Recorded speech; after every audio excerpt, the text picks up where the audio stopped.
Today, we embark on a journey of intellectual exploration into one of the most captivating and elusive concepts in theoretical physics, the theory of everything. Also known as the final theory, it is a hypothetical framework aiming to explain the physics of the entire universe through a single equation. However, merging theories that describe the large-scale structure of the cosmos with those governing the quantum realm of subatomic particles has proven challenging for more than a century. The Standard Model of particle physics is an important part of modern science. It shows that we can understand things by breaking them down into smaller pieces. This is called reductionism, and it helps us explain how the world works. The model, written in a special math language called quantum field theory, tells us how tiny particles move and interact with each other. It explains three of the four main forces we know: electricity, weak force, and strong force that affects really small things. However, it doesn't include the force of gravity, which is the fourth force. The model includes quantum mechanics, which explains how tiny particles behave in uncertain ways, and Einstein's special theory of relativity, which describes what happens when things move really fast.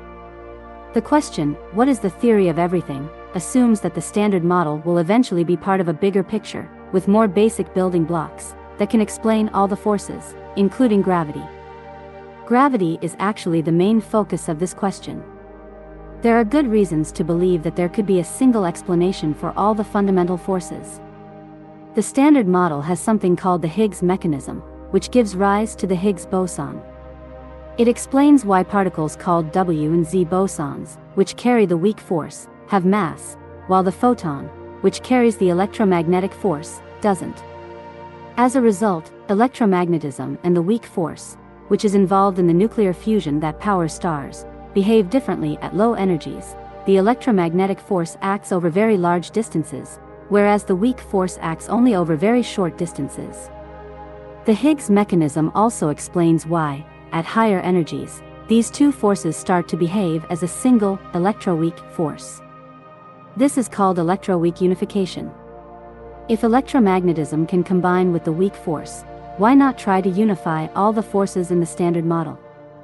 Scientists aim to do this by including the strong force, which holds the building blocks of atomic nuclei together.